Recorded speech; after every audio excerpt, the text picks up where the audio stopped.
use it as a basis of what our discussion is going to be on, sort of about conference tonight, as nature is diversified and needs to be diversified, as we need to be diversified, and as that is going to be continually that nature, I'm sorry, that actually says nature thrives on diversity, doesn't it? And we're supporting ecosystems, and we as CCL, with our core values, that we need to be diversified in order to thrive, and to continue to have our work in progress on what that means, and in trying to continue to work towards a livable world and our focus with climate change issues. So that's kind of just kind of the starting thought process on what we're doing tonight. And then the next screen. So screen number 3. Yep. All right, isn't that interesting? I can't see you moving to the screens. So in fact, okay, so this is our agenda. We've welcomed all of you and anybody else that pops in, certainly. And the theme of what change is necessary for us to reframe from being not racist to being anti-racist. And we're going to have a discussion on that, because there may be a misunderstanding exactly what does that mean in that statement. Mute yourself during the reports, during the team reports, and use the chat for any comments or questions if necessary. We have such a small group, actually, that you could just make a comment. It's not going to be interruptive, certainly. Then we're going to do the team reports, and then we're going to kind of have a polling of us that are present on what, if you attended conference, and what focus discussion that were highlights for you. And then we're going to move into a discussion, and Dolly's going to lead that discussion with little snippets of videos from the diversity session that was on Sunday with conference. We'll go from there to actions and opportunities, and then have a wrap up on moving forward. Okay, so next screen.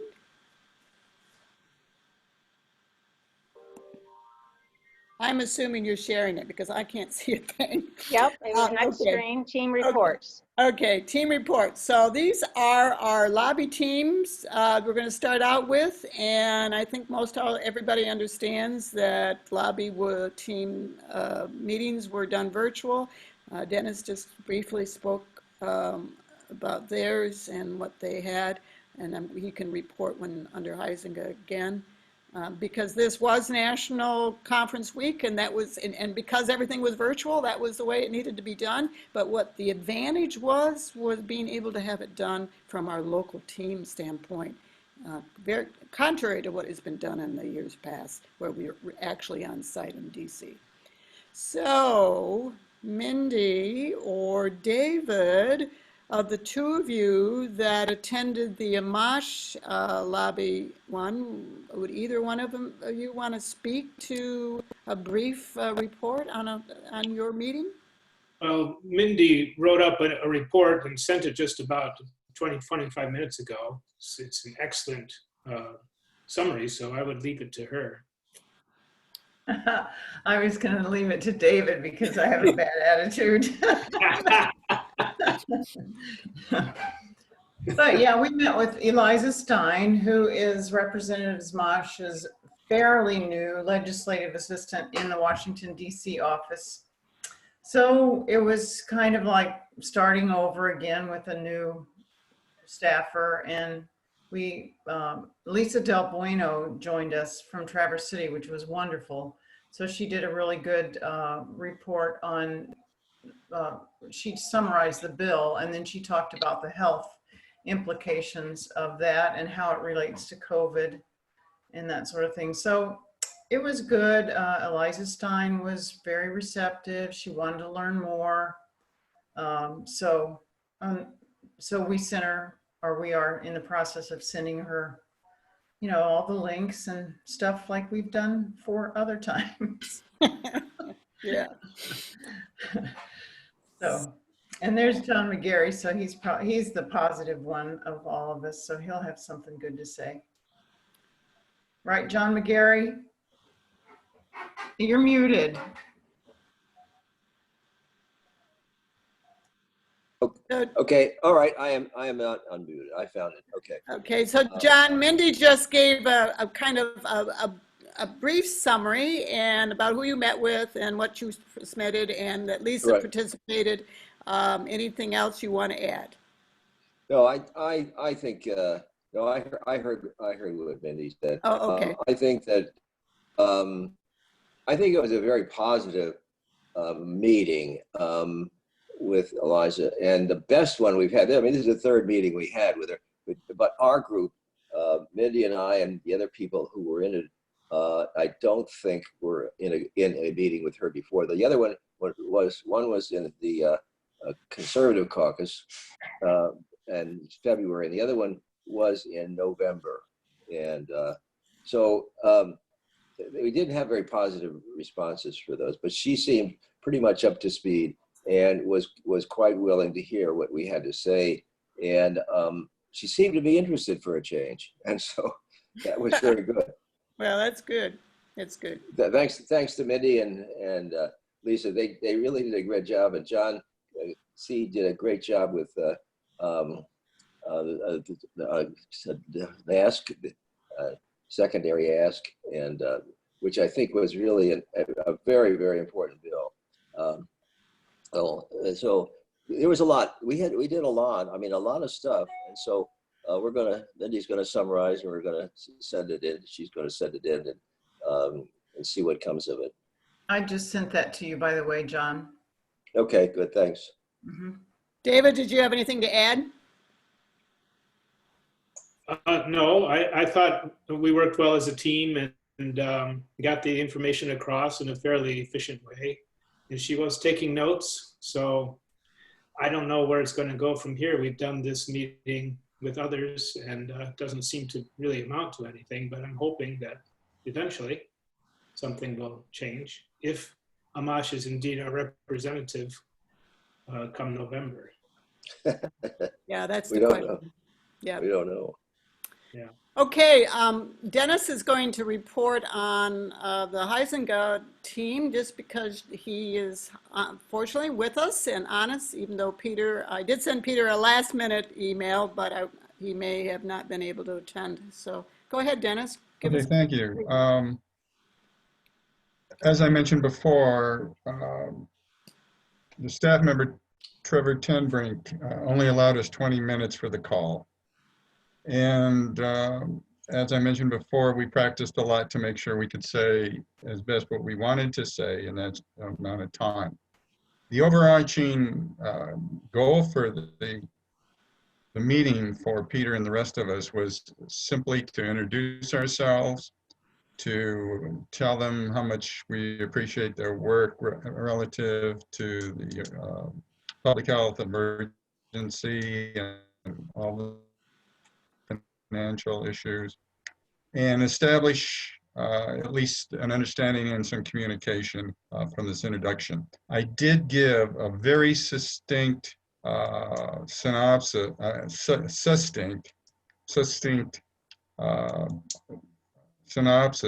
of the conservative principles involved in 763. And Peter wanted me to dwell on that as much as I could in the amount of time we had. We did also use or provide a secondary ask, and Peter was very interested in trying to get Trevor, to agree to allow us to have follow-up meetings down the road. And even though everything was spoken in general terms, it seemed that he was at least interested in that agenda for us. As you might expect, we offered to send him any information that he had any questions or concerns about, and of course, as expected, he pretty much said it wasn't necessary. But we had a good group, and Trevor is very respectful, and he did talk a little bit about himself, which was one of Peter's goals. And so for the amount of time and for in the spirit of just keeping things straightforward without complication, things went well. 20 Good. minutes is just a blink, so to speak, when you're Yeah. in these types And of meetings. like you mentioned, this was third time around for him. Right. So it sounds like to me, he's pretty much, he knows who we are, he knows the information at least. So appreciate that very much, Dennis. Thanks for reporting in, because we do, even though right now I don't think we have present people from your District 2, but we have certainly people in the chapter that are part of the district. So John, I can't see anything, so I'm going to ask this question. Is anybody present that were a part of the senators' meeting? John Croney is not present, correct? Yes, I am. I'm right Oh, thank you. Thank you very much, John. I can't snuck in, see the screen, so you guys can see me, but I can't see you. Go ahead. Give us a report then, please. here. Okay. Well, our plan was to start with the most current legislation that she has just co-sponsored, the Growing Right. Climate Solutions Act that just Right. came out a week ago. And we started with that. We were talking with Aaron Sontag. You know, that's who we Yeah, the met director. with. Yeah. And Aaron says this is a first start bill for her and that we can expect more to follow.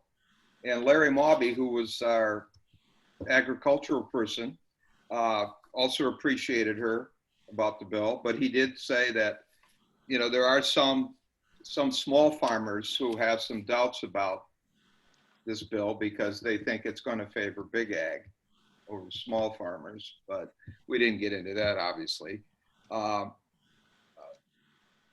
He said that she also sees her position on the Climate Solution Caucus as a chance to engage other members, and we like that. And she wants to work on some other strategies to address climate change. And the other thing we talked about is, well, he did come out and say very clearly she wants a price on carbon. Whoa. That's Yeah. And he said that she believes we're at a tipping point, a reckoning moment. And so we suggested that she team up with somebody. And we thought, we didn't say this, we talked this after the Zoom was over, that this Senator Braun, who co-sponsored the Climate Solutions Act, might be a person that she could team up with. right. And in that regard. And Ed Dolan talked, you know, about reducing carbon. And then, but, you know, we were very pleased to hear that. I mean, he kind of took our primary ask away from us by coming out, you know. Aaron talked about 50% of the time in our meeting and talking about where the senator wants to go. And, but the real question is, what can Republicans get behind? That's why we think maybe we could get her to team up with someone to co-sponsor a bill that would support HR 763, you know. Right. And Larry Mawby did a very good job. And Aaron at the end said that Senator Stabenow is committed to advocating economic recovery, and she wants a green infrastructure in any new bill that comes out with the new, you know, renewables, advanced vehicles, and those kind of things. So our secondary ask, and Linda Racine did this, she asked, what could we do? What could CCL do to help Senator Stabenow on her efforts? And Aaron emphasized this is a two-way relationship, which was good. And he said he was going to get back to us, and we're going to make more contact with him more periodically. And we just thought the meeting went very well. Sounds like it. And we're very pleased with it. Lisa Del Bueno led the meeting, and she did a great job. So do you have connections with Senator Peters, or is somebody else working on that? That's Mary Garton from Okay, Ann Arbor. all right. Okay. John, did you say that he said that Stabenow wanted to support carbon pricing? Yes, Oh, she wants a price on carbon. I wrote it down when he said it. great. So if she could find a Republican senator, they might reintroduce our bill Yes. in January, right? Mm-hmm.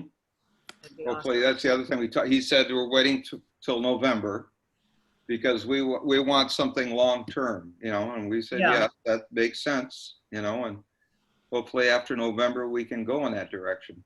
And did he seem to be familiar with our bill? Yes. Oh, Oh, yes. Yes, he he's did. familiar. He's been there a long time with Good. it. Yeah, Yeah. he's been And with is it it a his long favorite time. bill? Is it his favorite bill? I don't know about that. I didn't ask him that, but he also said that she does like some things about cap and trade, but we didn't go there, obviously. Good. Yeah. Well, that's great news, because I was on the team that met face to face with Aaron 3 years ago, and what a change on having a conversation as such, because he was just writing everything off, saying, well, nothing's going to happen. And so to see her turn around and be doing this kind of work and really positive, that's great. Yeah. Okay, good. Media, David, I'm just going to have you speak just briefly to MLive situation. Well, it's not really a situation. As I was in contact with Kathy Albro and with Mindy and other people who are concerned with agriculture, it occurred to me that I might be able to compile a list of farmers who would be willing to be interviewed by Garrett Ellison, who is one of the environmental reporters for MLive, to do an article about how climate change is affecting local farmers. So after a couple of months, it took a while to get 3 names. I contacted them after getting their information from Kathy and from others. They agreed to do that, so I sent that along to Garrett, and I thought that he had blocked me because I sent it and I got an immediate response saying, you're not getting through. And I was discouraged by that, but it turned out he was on furlough, and when he got back last week, he wrote to me and said, thanks, this is handy, I'll keep it in mind. So it's a very tenuous connection with MLive. I don't know if he's going to follow up. I kind of doubt it, but every few months I plan to send him something to kind of poke him and say, another article about climate change would be nice. So that's what I've been up to. It's very hard to do anything else. MLive isn't open to general letters to the editor or anything like that. So this is one way, and it was actually a connection that oh my goodness, Jan opened up. Yeah, I opened it up because of a conference we were at, that one, well, I'm trying to remember where it was. I think it was our actual event, but it was one of the events back several months ago that I happened to figure out who he was. And yeah, I cornered him. That's what I did. I cornered him. Yeah. Well, we went to see him around Thanksgiving, and there were 3 of us, David Fraser and John Considine and myself. And we had a nice conversation, about an hour's conversation with him, where he emphasized that he's only interested in localized stories. And so that's why I thought this was appropriate, and I sent it in.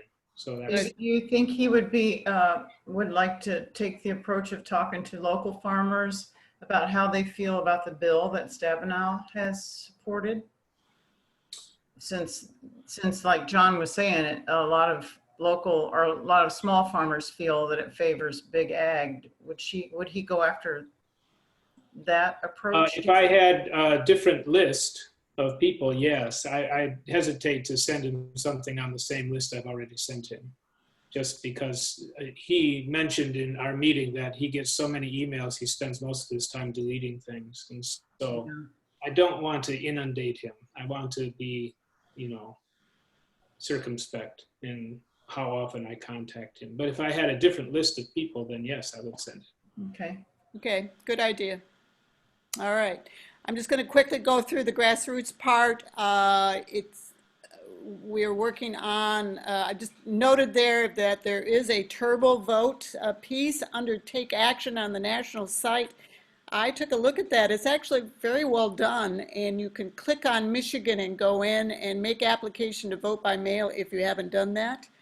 It's a good way to encourage people to do that. I expect most of you guys are signed up in some form, but we are working on somehow setting up some kind of collaboration on a nonpartisan way with groups to take action by vote by mail to encourage other people out there, either communities of color or whatever, to get people educated on the application process, well, registration, of course, first in line, but then the application process and being able to complete the ballot right when they get it. And that's really some important points that has to be paid attention to.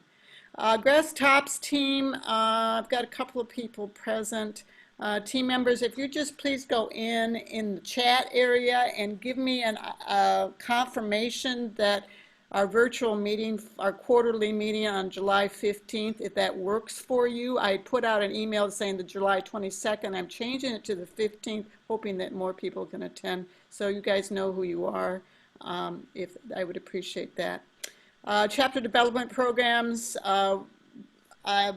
Also, if after or during the time of this discussion, our next one that we're going to start with, if you've got suggestions for September and through December on programs or any ideas that you would like to see us develop, we're open to that. Just make some comments in the chat if you want to do that. And we will be moving from there from the standpoint of moving into the next piece. So next screen, Chris. See, you probably moved it and I can't even see it. This is frustrating. It's there. It's so frustrating. I can't see what's going on. Okay. So because I can't see you guys, I'm going to leave this up to Dolly and Chris to pay attention to what's happening. So we would like to know how many of you guys have attended conference in subcapacity, either Saturday or Sunday, and or listened to pieces of it that are now out there. So what's our count there? How do you indicate we were there? Well, you can just raise your hand if just in That. the screen so they can see you. That's Oh, the I easiest see. way All to right, do it. okay. Just All right, just all right. raise your hand I if got you were it. there. Okay. Okay. Thanks. And I was there. I was there too. 8, So count me. 9. Okay, 9 of us. And how many of us are present today? Right. Well, 11. 11. There's 11 of us. Okay, so good. Majority attended. All right, so these are, then put in the chat session down there. You know how to do chat. You type it into your little bar and then you hit return and it will register. What session to you and the ones you attended, if you were to choose either Saturday or Sunday, depending on what you attended, or both, provided the most value to you. And okay, if you want to do that right now, and then we can see that. Dan, Yeah. you know, does it have to be a session? Because for some of us who are just getting into this, some of Okay. the closings. No, The it 2 doesn't have to be. Okay. Well, if you want to put something in there, it's fine. We're going to move into a discussion one way or the other because of the fact we never know who's going to show up, and we didn't do calling this time for the meeting. We decided we had to make an executive decision on what was of value that appeared between the 4 of us. five of it, you know, and so we went ahead and we're going to direct a discussion on the session that was on Sunday on diversity. And Dolly's going to lead that. That ties into how we started this meeting in regards to nature's diversity and thriving, that we want to thrive too, and how do we do this, and considering all of what's going on a national and worldwide basis in regards to diversity issues.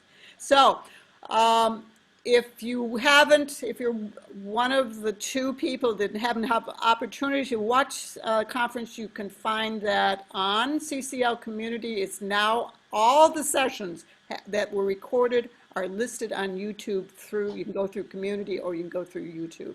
Okay? All right, so we're ready to start. And Dolly, I'll let you take over. Sure.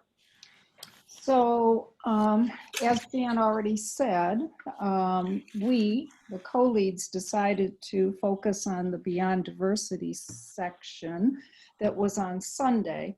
And I did listen to that. I was incredibly impressed with many, many things that were done there. And racial diversity has always been an issue that has been important to me, primarily because I'm a social worker. I'm not sure what came first, the interests I have in social work or whatever, chicken or the egg. So, Chris, I would like you to line up that first 45-second video. I think it's a really nice intro to what we're going to talk about. So we're going to watch that video from the Beyond Diversity training. And then I'm going to talk a little bit, and then we're going to watch another little video that's about 2 minutes, and then we'll have much more time for discussion. So we're going to... I'm moving by all of this. And I think the reason why we are sharing this a lot is because it really does, she expressed what a lot of us wanted to say. This is a portion of what she mentioned in that article. Look, I would love to ignore racism and focus all my attention on climate, but I can't because I'm human and I'm Black, and ignoring racism won't make it go away. So to white people who care about maintaining a habitable planet, I need you to become actively anti-racist. I need you to understand that our racial inequity crisis is intertwined with our climate crisis. If we don't work on both, we will succeed at neither. I need you to step up, please, because I'm exhausted. Another thing I wanted to share. Yep, so I think we're done with that video. I just found that very powerful on many different levels. And one of the things that it underlines is that African Americans, regardless of what their profession is, they're always dealing with two things. They're dealing with racism and they're dealing with their profession, and they can't separate that out.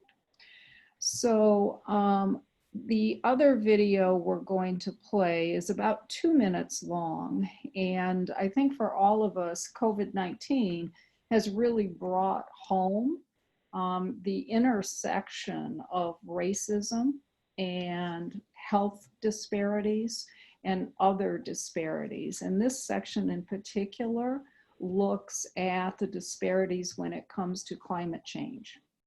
So Chris, if you could line that one up.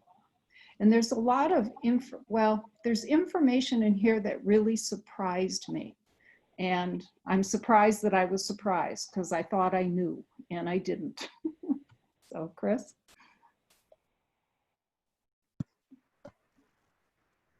Americans and people of color are disproportionately affected by climate impacts. They are also usually the hardest hit by climate disasters. For example, African Americans constitute 13% of the US population. They contribute 23% less to climate change, but bear 21% more of the harms when compared to other racial groups. 68% of African Americans live within 30 miles of a coal-fired power plant, compared to 56% of whites. African Americans are twice as likely to die from dangerous heat compared to other groups. And Latino Americans are 3 times more likely to die from asthma than other racial or ethnic groups in the United States. People of color are a growing segment of the population, and they are increasingly determining the outcomes of elections. So we know that by 2045, people of color will become more than 50% of the US population. They are currently 40% of the US population. So if a movement is not representing them, then we're not going to be seen as taking into account the needs of the majority of the country. Through many surveys and studies, we have found that people of color support climate action more than whites. Hispanic and Latino and Black Americans are more likely to be alarmed or concerned about global warming than whites, according to the study from the Yale Program on Climate Change Communication. Hispanic, Latino, and Black Americans are also more willing than whites to join a campaign to convince elected officials to take action to reduce global warming. Diversity and equity and inclusion also creates competitive advantage for environmental organizations. These benefits include an empowering work culture, being known as a fair and equitable employer, more grants, donations, and contributions, more creativity, innovation, and better problem solving, attracting volunteers from a broader base and volunteer membership, better relationships with partners and communities of color, and more opportunities for learning and growth with a diversity of backgrounds, perspectives, and approaches. And we know that nature thrives on diversity.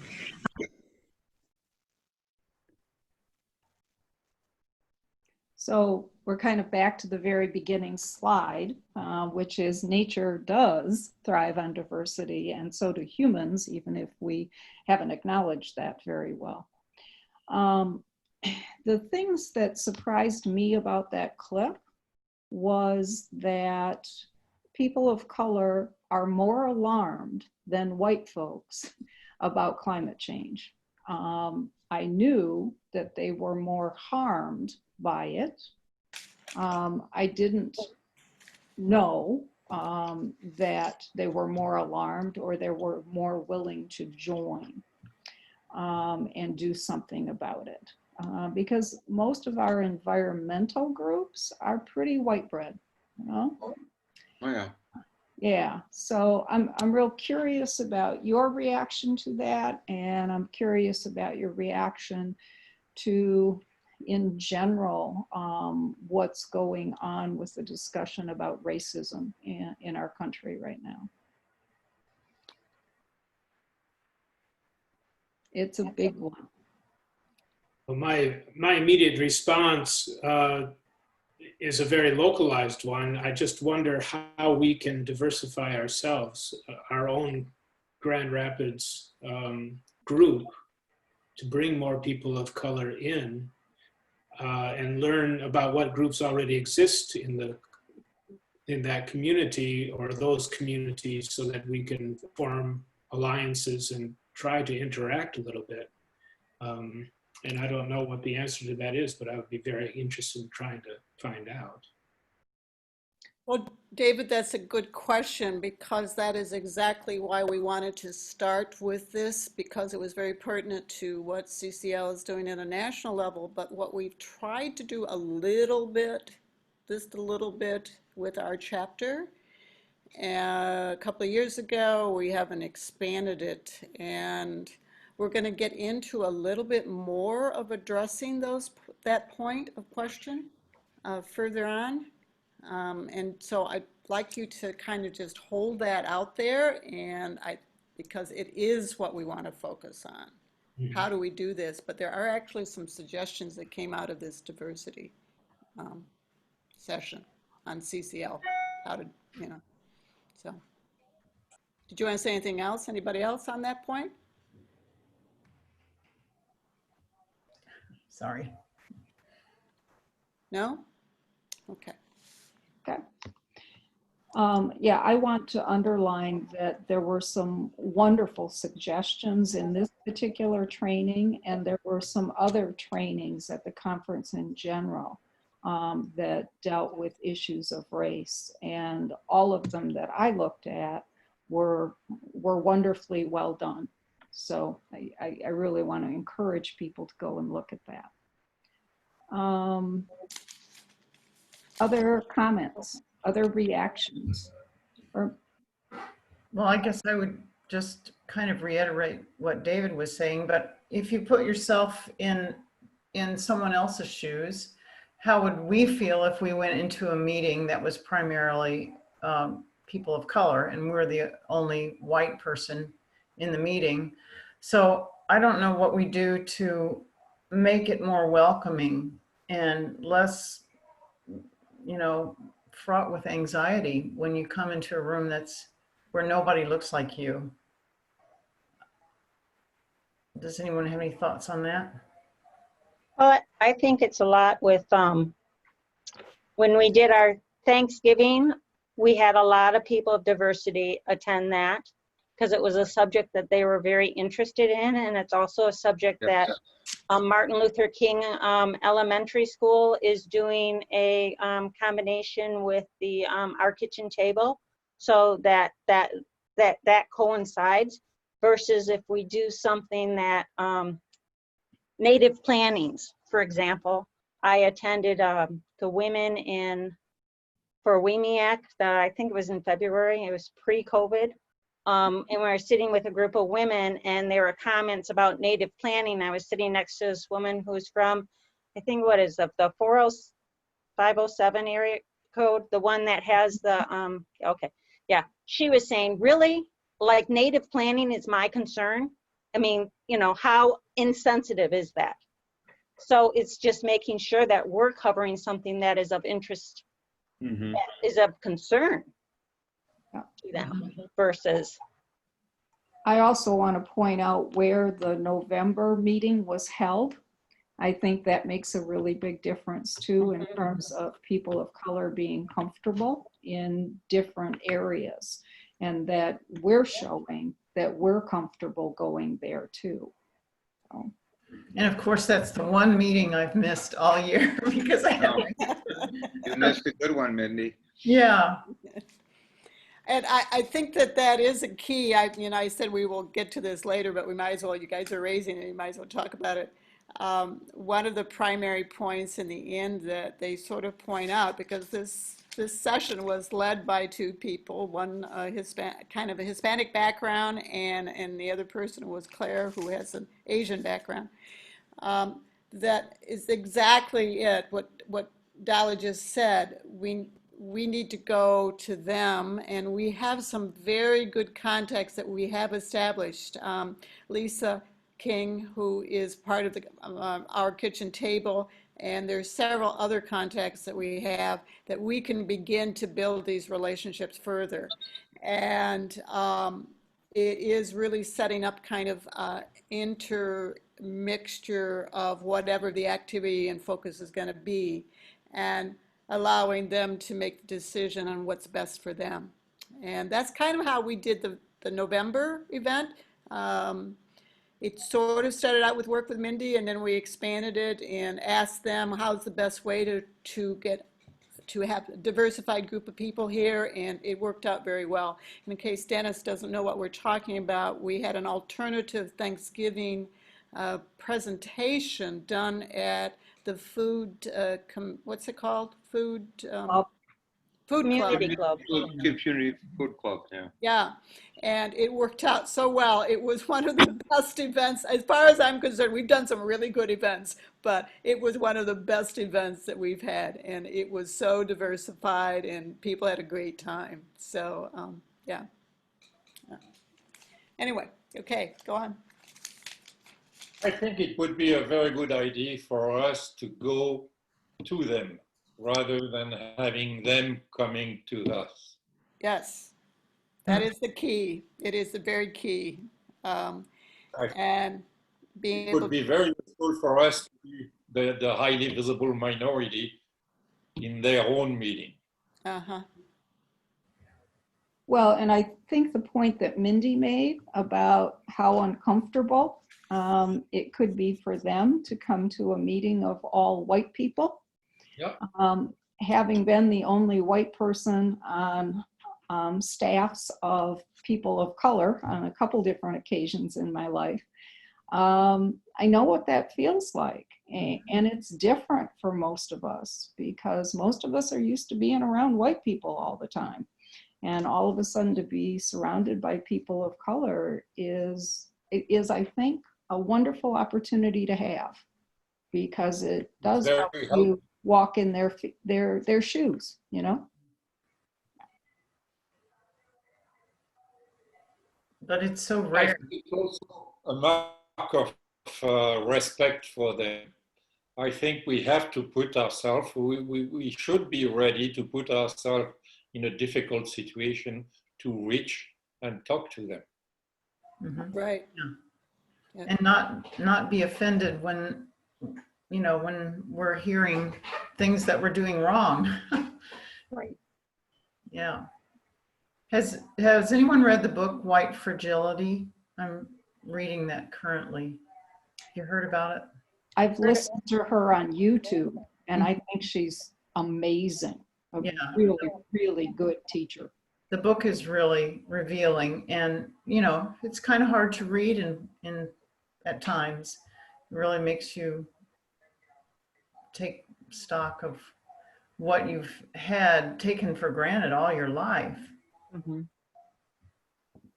Like, I could not remember one single teacher that I've ever had my whole life that was a person of color.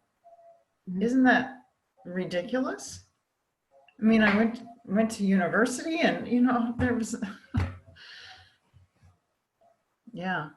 Yeah. Well, In the something end, that is very encouraging is when you look on the TV, the manifestation outside for Black Lives Matter, there is more and more white people supporting revendication. What was it? We lost that. At least I lost that. What did You're a little you say, Alan? Oh shoot. The connection is very good. It cuts regularly, so I don't know. Now if you're you back. hear Now me. you're back. Say it again. That last phrase you said. Just lost you again. you can type it in the chat, maybe. Looking at,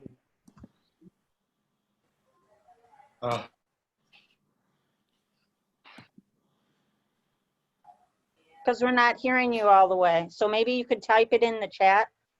I don't know if that would help or not.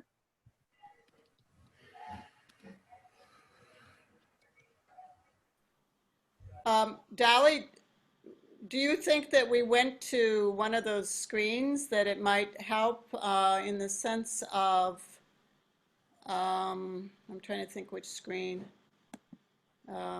Yeah, you know the screens better than I do, so why don't you figure it out? I'm just going to say something because I think my background is pretty unique. I grew up in Alpena, Michigan, and which it was lily white when I was growing up. And I think I didn't see a Black person until I went to visit cousins down in Bay City. So, and then I moved to Grand Rapids, and in several instances, I have been the only white person on staff. I've also had 2 African-American women bosses, and I've worked with students of color. So I feel like they've let me in more than a lot of white people have been let in.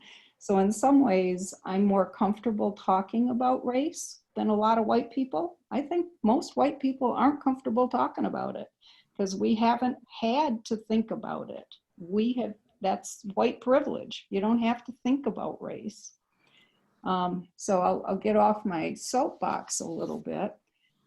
But I think it's really important that we have those uncomfortable conversations so we start thinking about it more, because racism is a white problem.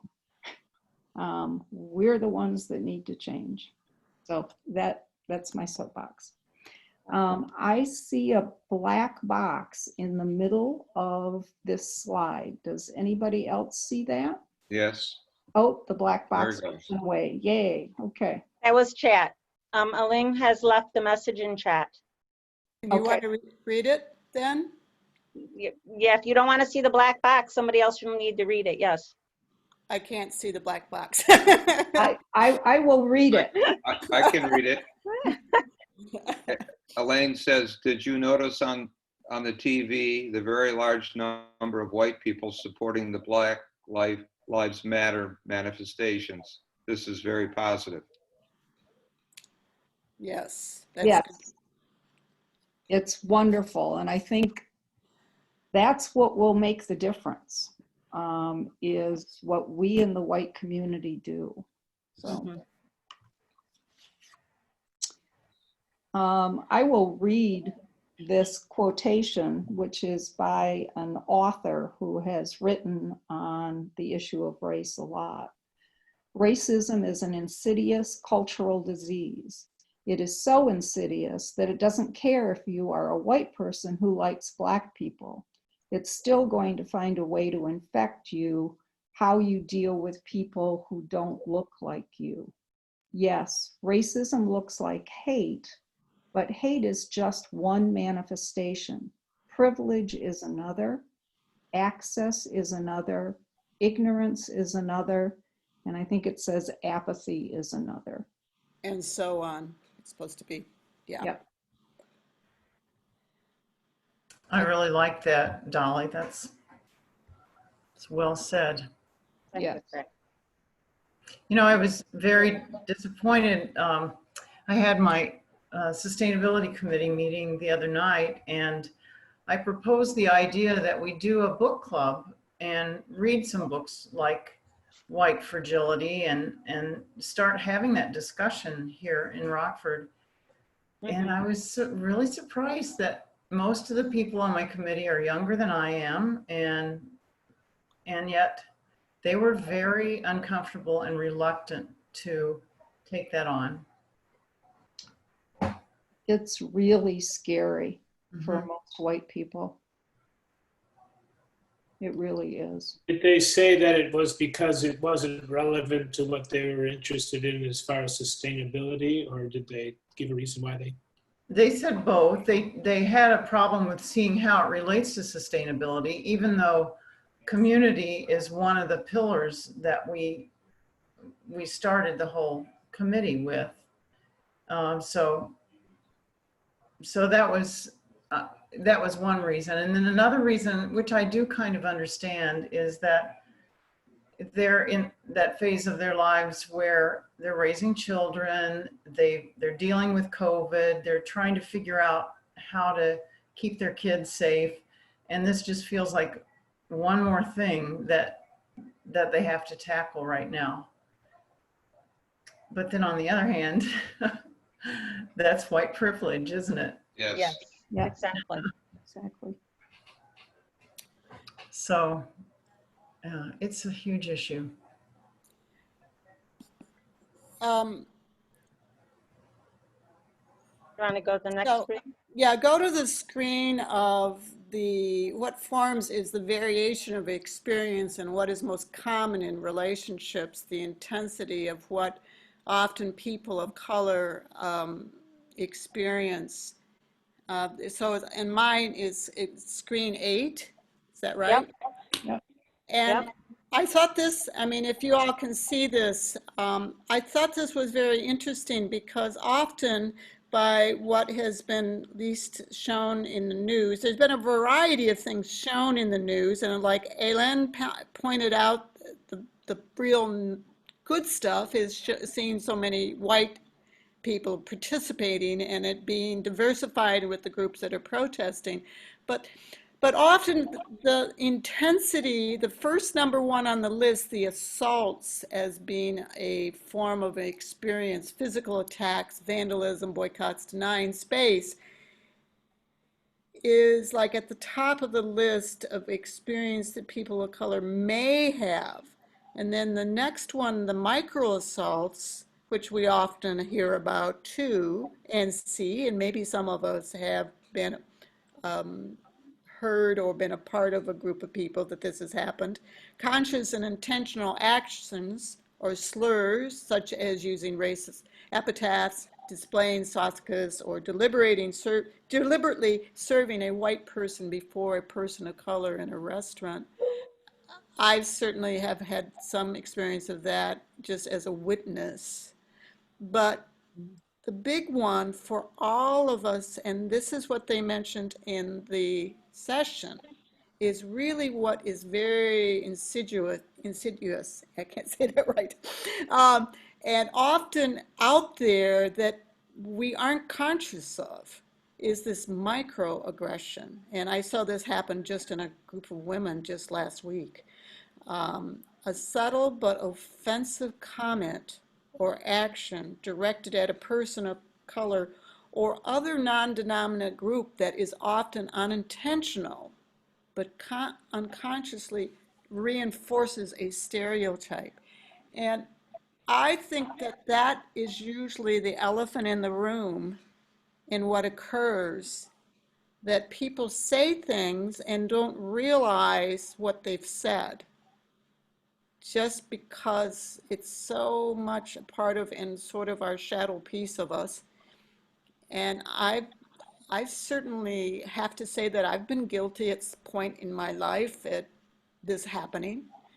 And for us to really begin to look at that and deal with what do we say and how do we react, and especially if someone, and they give good examples of, it could be something very simple, like, oh, I didn't know that you sound so intelligent when you explain that.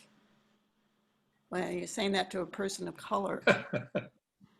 Yeah. That's He was so articulate, everybody, that's.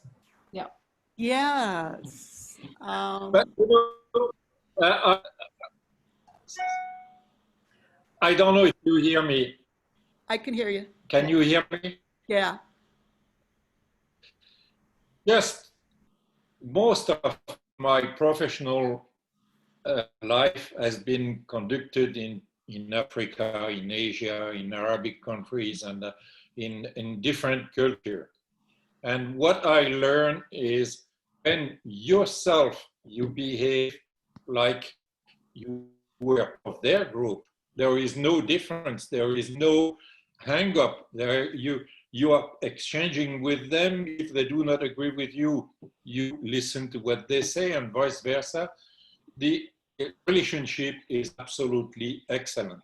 They respect you, providing that you respect them. And I think the biggest problem that we have in the US is that there is a barrier between the two groups. I think we have much more exchange, live exchange, and arguing, well-intended discussion, and things quickly. It's the same thing with the relationship with the Muslims. Mm-hmm. Mm-hmm. Right. Yeah, exactly. Yeah. Does We're anyone losing get, you again, Aylin. does anyone get Rapid Growth Media emails? I got one today about this woman. Let me look up her name again. Deborah Pryor Bayard. She's a diversity, equity, and inclusion consultant in Grand Rapids. And so I was just wondering if maybe we could partner with some of the other environmental organizations who have this same issue that we do, and maybe pay her to do a big consultation with us. What do you think? It might be, that's a good idea. We could explore that. I mean, everything would be so much easier if it didn't have to be Zoom. Yep. And I think that Elaine's experiences with working with all over the world with various groups of people and certainly adds such wisdom to, I mean, the number one thing you said there was the respect of having the respect on both sides and being able to listen to each other. And often that is what's missed with what happens in the breakdowns of relationships, is that lack of respect and of the other person. Well, and I think lack of understanding, just not realizing how different the frame of reference is. I'm wondering about that slide, you know, the things to do slide. Okay. It's number 12.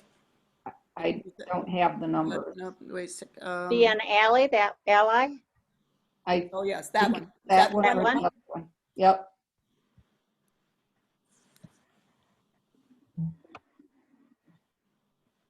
So, do you want to speak to this, Dolly? Oh, actually, it was the other one. I think the one right before that, that basically says what to do. Oh, that's this one. It's an ally as a CCLer, you mean? Be an active anti-racist. Yeah. Okay, that I one's think showing. This is a really powerful slide, and some of it is personally, but number one is understand the definition of racist, which may be very different than what you think it is. It's not just individual interactions, white person, black person. The other thing that I think is really hard for us white folks to do is stop saying I'm not a racist. From my perspective, we're all racist. We were raised in a racist culture, and you don't just let go of that. I can tell you a personal story. And then identify racial inequities and disparities, confront racist ideas you've held or hold. And even though I've been working on this for 30 some years, I'm still working on it. It doesn't just go away. Understand how your anti-racism needs to be intersectional with other things, and champion anti-racist ideas and policies. And I think all of this comes out of a book called How to Be an Anti-Racist, which is one of the top books on the New York Times best-selling list right now. And there's a clip of that man in the Beyond Diversity training. And I was just so impressed with how he talks and his grace and how welcoming he is to people in general. So I just wanted to underline all that, because especially stop saying you're not a racist. That's really hard for us liberals to let go of. All right, Jan, I'll stop talking. No, that's perfectly fine. No, you're doing a great job. What I was going to say, there's a number of groups now doing actually book studies on his book, and my niece, who lives in Philly area, actually Media, Pennsylvania, posted on Facebook that he had an interview on Facebook today. I missed it because it was right before our meeting. And I'm sure that it's going to be out there. She happens to be married to a Kenyan man and has two beautiful little girls. And so we consider ourselves a family of color, at least because we have, you know, members of our family that are there with, you know, and so I've been learning over the years in lots of different ways how these points apply. And I actually I don't know when I came to the reality of that I am a racist and however that plays out. But this book I'm beginning to read in the sense of how to be an anti-racist and what he means about that is very interesting. So to explore that even more so. Yeah, it is a very I'm currently reading that book, and I have found it to be very interesting, to say the least. A lot to learn. Yes. And particularly because we can go to the next screens in the sense of how this interrelates to our work with CCL and what you guys, both David and Mindy and whoever else, raised right in the very beginning of our discussion. How can we do this differently? How can we expand our relationships? And we talked a little bit about that. So let's see, Chris, why don't you go to then the next slide, number 12. I was at 12. Sorry. Oh, to be an Be an active, ally. this is the ally one. Are you on that right now? I'm sorry. I am. Okay, like I And said, I can't see But it. it's 8:02, so Okay, I'm going to do this really quick, and then Dolly can make a couple comments too. So here are some points as CCLers that were suggested in this diversity session, which you all can pull up and watch. It's worth your time. So support other Indigenous people of color as what we've talked about, and being able to seek out other organizations. The thing that Mindy suggested, the possibility of this Deborah Pryor Baird talking to several of our organizations around. Learn to use gender neutral and gender inclusive pronouns. Provide feedback about what you've seen in CCL with us staff, the RC, us CHAP readers, all of us, and what we're trying to work on. Give us some feedback where you want to go with this, and continue learning and stop thinking of diversity as a side thing, which, Mindy, you've got a challenge there with your Rockford Sustainability Group, and a real challenge of the possibilities of how do you handle this? I think that a lot of us in our chapter said this to Dolly, that you guys are already sort of on board with this, and it's just that we want to reach out and find out the best ways we can do it in being able to expand ourselves. So. All right, the next one, the last one. And Dolly, do you want to say any other comments on wrap up? No, but I just got a comment saying that maybe a book discussion group would be a good thing to have us do, which I think would be a great thing too. Always open to learning more and hearing from other people and dialogue. We would have to deal with trying to get the books, which I hear are difficult to get because everybody's buying them. You know what I'd be willing to do? I'd be willing to look at YouTube and pull up some YouTube videos that might help be good if we can't get the books. So. Yeah, that would be a great option. Talk. So, Aileen, were you going to say TED Talk has a very good talk too, and we're losing you again. I said that TED Talk. Oh, TED Talk. Yes. TED Yes. Talk. Yep. Yes. Yeah. Another good one. Yes. Good. I will forward that email from Rapid Growth Media to all of you and let you see what you think of possibly hiring this woman to do a session with us. That sounds good. Yes. Good. Okay. So actions here, where I'm on screen 13. I'm assuming you have this up. Nope. Okay. Now you. Sorry. So some of the actions, the discussions that we just talked about would be some of our actions. Writing Congress, that means not only on climate change, but you could interconnect this subject matter very nicely between climate change concerns and action that needs to be taken. Participating in Vote by Mail project, which we're working on and you'll hear more about. And then we've already talked about listening to the CCL conference recordings and sharing. And as I said, that's on Community now. You can go on and click on the link and pull them all up. They're all right there, and just select them out. Another thing is there's an article out there, Why Every Environmentalist Should Be an Anti-Racist, which is an excellent article that we've posted there, and some of the stuff is going to be in the newsletter, so watch for your newsletter. And please do let us know if you're not getting the newsletter for some reason. Mine went to my junk mail for the first time, so that means that whatever it's titled as, you need to put it in your contact list. That's how I solved that problem. Okay, next screen, take action. That's again about writing your congressman and where. Next screen. Okay, wrap up and moving forward. So what else is happening?